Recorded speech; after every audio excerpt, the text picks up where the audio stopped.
let's be honest, it's business. If you want to take shares from a business,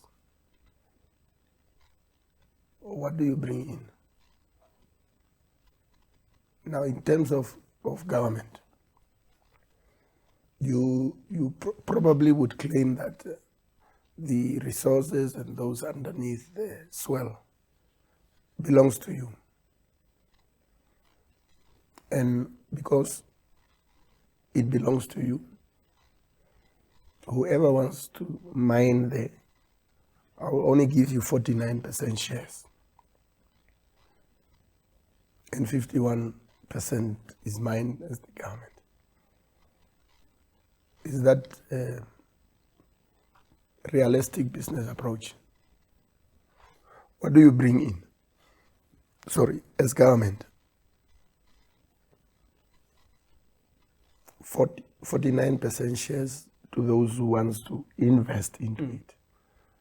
You own the 51% loyalties. And then this very same institution also needs to pay tax.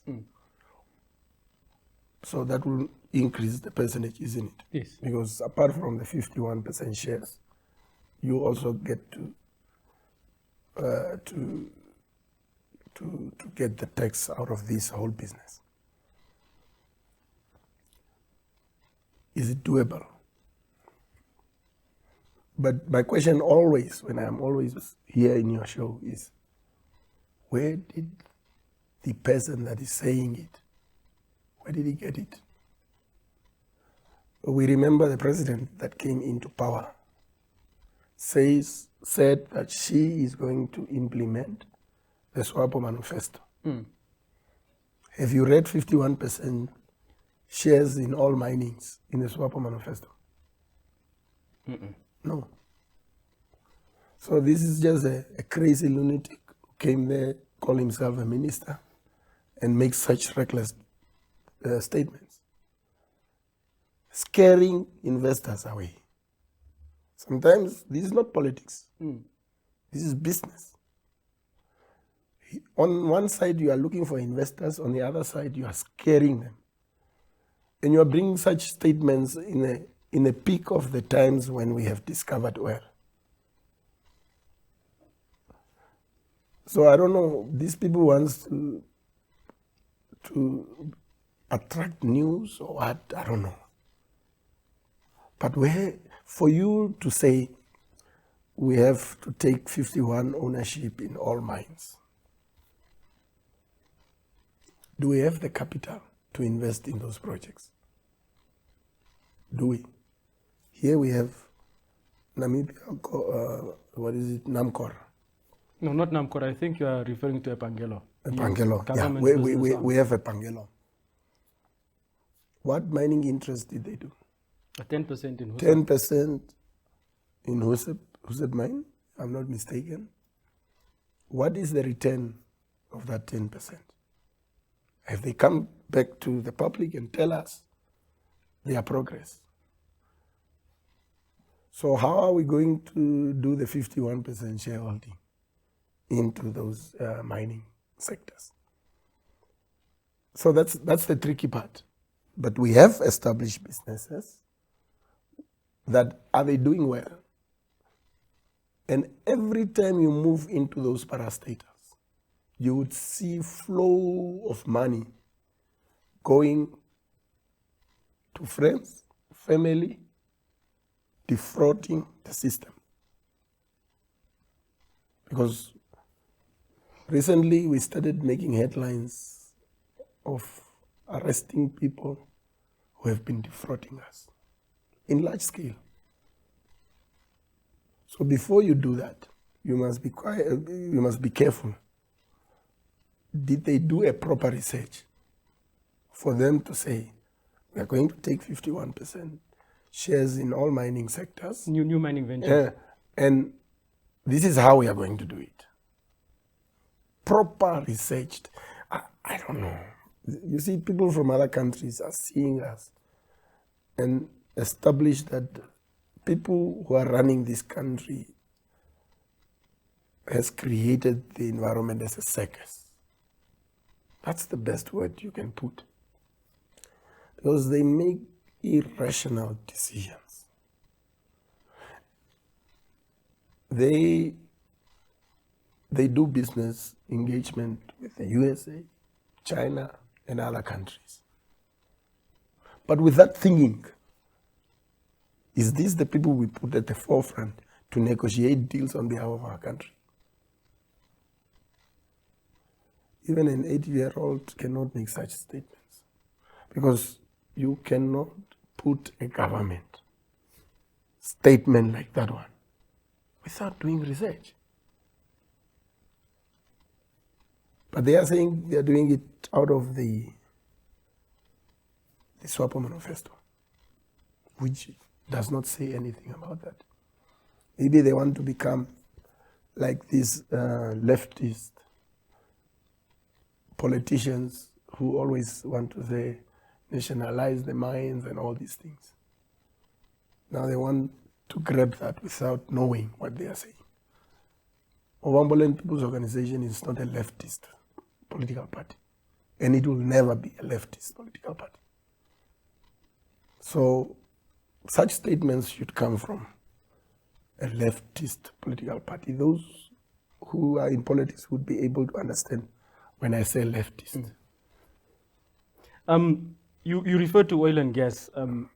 As we were having this conversation about this 51%, we don't know if it's carry-free or whether there's going to be money involved. And you have oil majors that still have to make final investment decisions on the projects. We're talking about Shell and Total Energies. How helpful are such comments in light of these critical decisions that need to be made by these oil majors? They are disastrous. Recently, we had these guys from the USA, is it Africon, who were here, who were trying to see if there's, if we are at risk with a terrorist group and all these things. But their biggest interest is what? Their biggest interest is those businesses. After you have engaged with these people, the very same government, 2 weeks down the line, you make such a statement. Now what if they pull out? Because currently, from the previous president, we don't know the agreement between the likes of Total and them in the discovering of oil and all these things. We don't know their share prices, share portion that they do have. But after your announcement of that, and they still find new places where they can drill and all these things, which means that you must give them what? 49% shares. They must do all the things and all the things.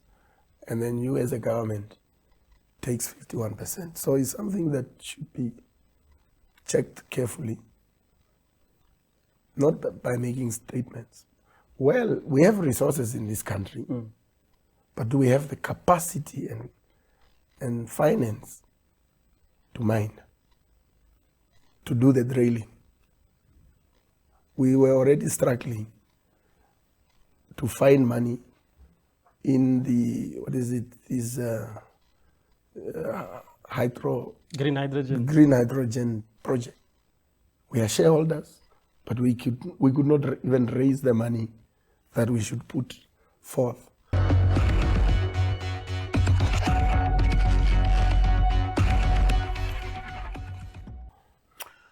I didn't select to say cancel NORAD and bring this one. I didn't say so. You said that they shouldn't use the other one. Exactly. I said don't use NORAD. That's for sure. Red That's Force. Red Force. That's my instruction. And I'm not shying away from that.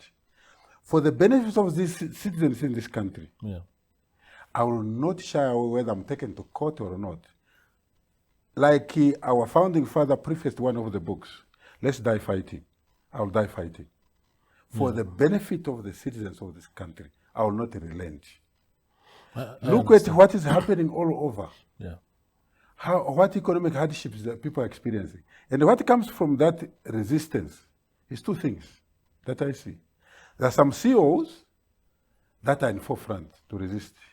There are some councillors that forget that they were elected by the same people that are suffering now, but they will rather choose the interest of the company than the interest of the people that elected them. And we are going for elections in November now.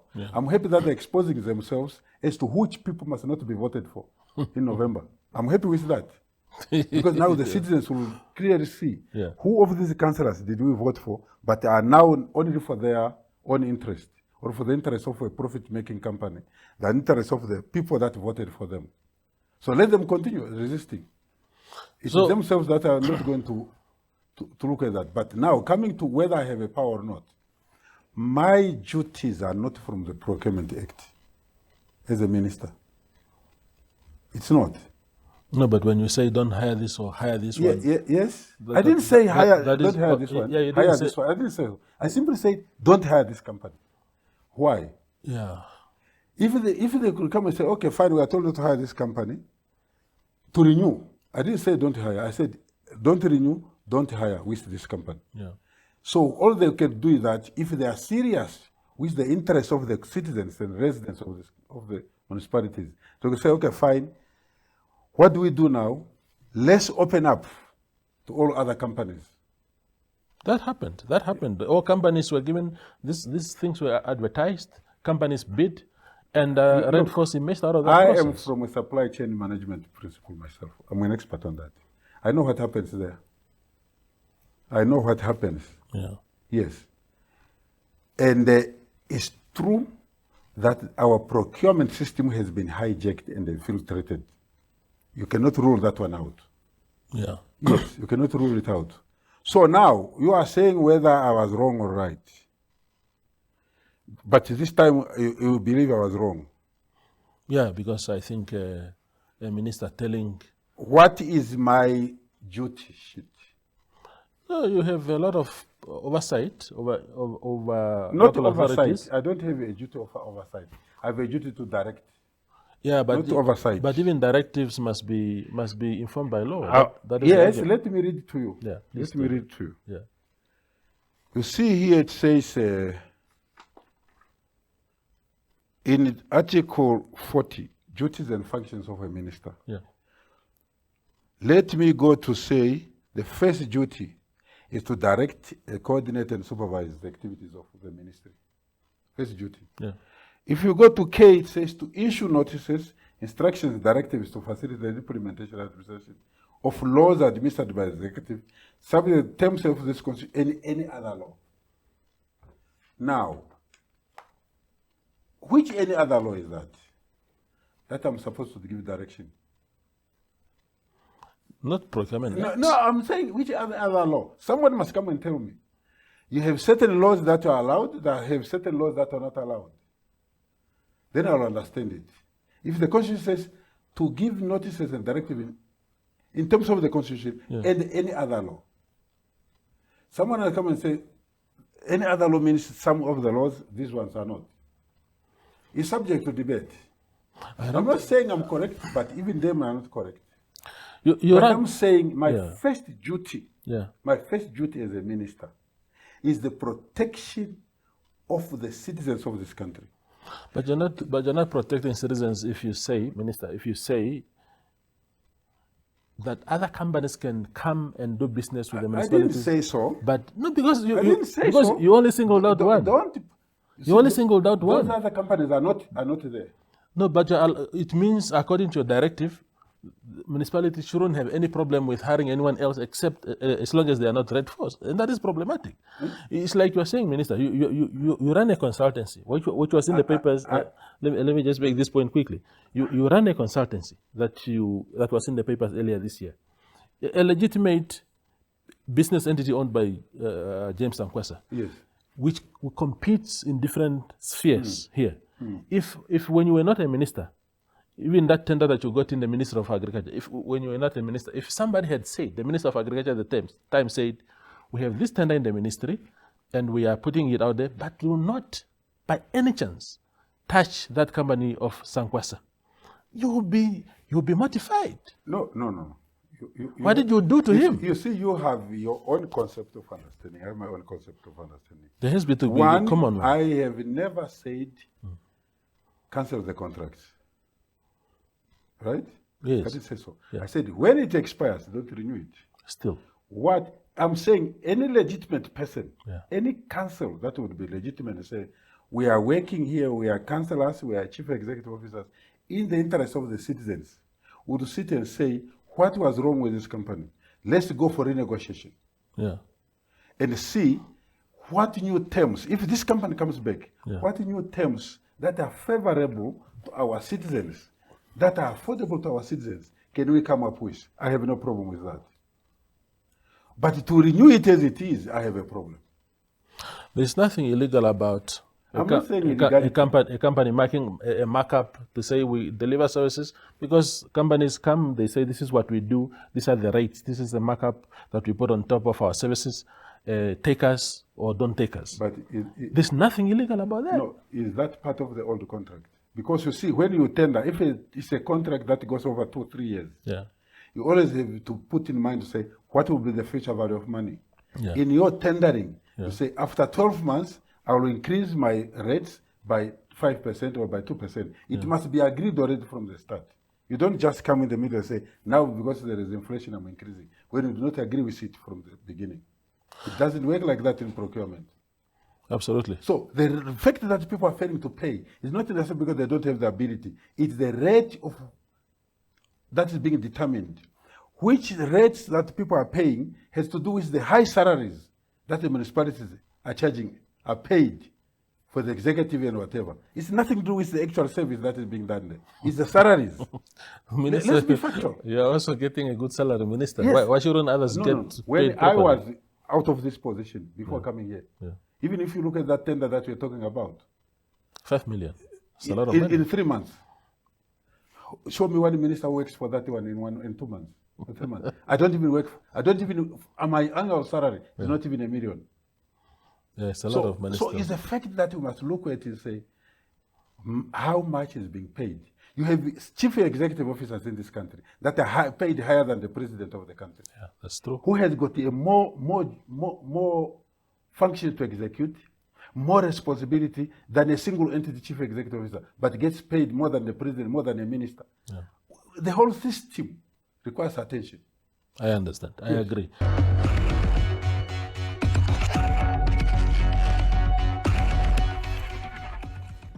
Say the journey started 10 years ago. I was living out in Johannesburg. I was alone in a foreign country, and you know, I'm still quite small built, so I felt I have to do something to be able to protect myself if anything has to arise. So I'll say that's where it started, and then from there we just built it step by step. Just build step by step. And, you know, was there a specific gym that pulled you in? Were there any specific individuals that you were looking up to when you started on your journey? Actually, I used to be a tennis player for the national team too. What? Yeah, so I was actually on a scholarship in Johannesburg, and one of my coaches at the time, he was into kickboxing, so he'd always be throwing up these tennis balls and kicking them out of the air. I'm like, man, that looks pretty cool. I would love to be able to do that one day. And then from there, I actually just dropped tennis and I took up like martial arts. I started off with Muay Thai. I didn't really have a specific gym. I was just looking for the right gym. I was going around from gym to gym, and I found a really good one. Good training partners, good like mentor sensei, and he took me under his wing, and yeah, we just went from there. All right. So you have experience, at least in carrying the Namibian flag high, starting off with tennis. And I think that's fantastic to draft in between disciplines. I understand you also studied law. Yeah, I did. Wow. I graduated 2022 All right. at the University of Namibia. Completed my LB honors, so That's incredible. I think a lot of Namibians don't understand how multifaceted we can be. You know, it doesn't just have to be one specific thing. But what's consistent in your journey is that you've always followed your passion. How important is it for you to listen to your own voice? I'll say it's probably the most important thing. You know, with all the outside noise, if you know what you want from within and you follow that wholeheartedly and you believe, and I'm God-fearing, so if you put God first and you go with your gut and your feeling, I feel like you'll make it, you know. Yeah. Just believe. And in this journey, what's the support been like? Because, you know, a lot of people, when they have disciplines which can be considered niche, it's difficult to get that, you know, family support, you know, to be like, you're going to fight for your living. What does this mean? I mean, you've got a LLB, you used to play tennis. Like, you know, what's it like? What was it like when you first, you know, broke that news that, hey, this is the journey I'm taking? What was the response like from the people around you? I'll say my very first competition was back in 2022 at the African Championships in Johannesburg. At the time, everybody was like, man, you can't be serious. Why are you actually doing this as a sport? Is this an actual sport? So I'm like, guys, this is like an actual sport, and I know it's new to Namibians or a lot of people, but it's one of the fastest growing sports in the world. And at the time too, my mom was like, man, my boy, I don't want you doing this.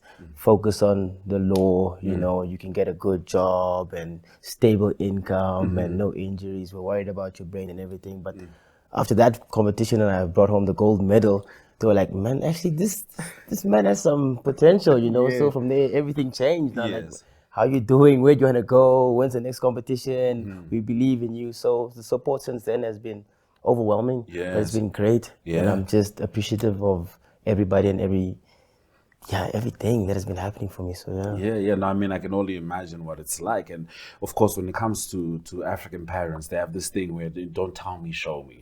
You know, after you've shown them evidence of you being focused on what you're doing, they really can push you forward. And I can only imagine how invaluable that support has been for you. What's it been like from your peers, from your friends, you know, the guys you used to play tennis with? I'll say it's been exceptional. It's been really great. You know, they motivate me still every day. They make sure that I'm not getting lost or I'm not getting, like they say, a big head. Like I'm getting ahead of myself. They keep me humble, focused. Like, yo, this is still just the beginning. You still want to reach the UFC one day or the highest level in the sport. So stay focused. Don't let the attention or the fans or everything get to your mind. So they help me stay grounded and focused and humble. So I'm grateful for them. All right. And what's your moniker? I understand it's Hinderboy. Is that correct? Yeah, that's just my Instagram or my social handle. Your But social handle. yeah, they tried to call me that, but at the time they've been giving me so many different names. I was in Cape Town right now. They were calling me the Namibian Nightmare. Oh, I like Imagine, that. yeah. Other people call me the Trailblazer because all the competitions I've just been running through. Yes. All my opponents fairly easy. So there are a few names I've been given, but Hinderboy Is one of which is also stuck. Is there a specific pride that you carry with that? You know, representing your family, representing your tribe, representing your country. Of course, it means the world to me. You know, to be able to be the very first Namibian to fly the flag, hold the flag up, and represent the country so well at EFC, one of the greater organizations in Africa. And just the surname Hinder. That's why I called myself Hinderboy. Yeah. You know, like, it's even gonna make me a little emotional here, but I'll say it's an honor to be able to do this for my country and my family. So just grateful. Yeah. And, you know, speaking of people who help you, you know, try keep a level head. I've got an older brother that does a good job of that myself. Do you have any siblings? I've got 3 brothers. Yeah, You know, I've got 3 brothers as well. That's a full squad. What's that like? What's with the guys like? Tough growing up, you know, that tough love. You know, my older brother always, you know, he made sure that You were solid. Yeah, I'm solid, and so that I can be solid for my younger brothers too coming up. So none of us get bullied. We'll stand your ground. Yeah, of course, and we'll have each other's back. So it was good. That's maybe also one of the reasons I'm tough, I'm durable, and why I actually took up the sport. Because growing up in a house full of boys, it's not easy.